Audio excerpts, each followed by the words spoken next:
5 years, what you're seeing is phenomenal achievement by recently freed nation, the Afghan nation, and it's astonishing to see what they have made in last 3 years of hard work.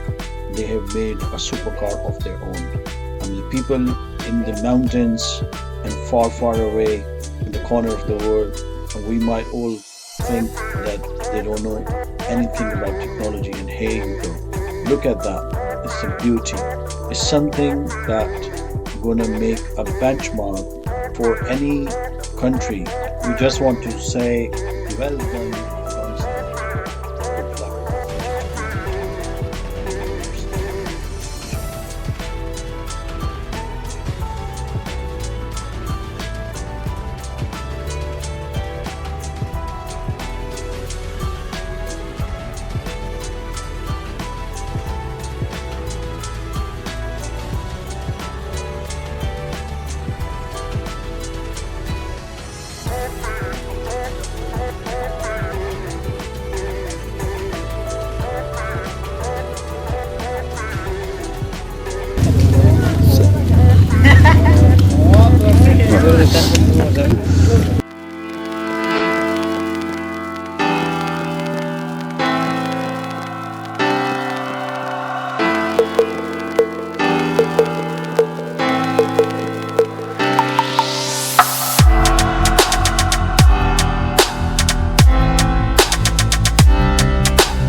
مخابره کن داوود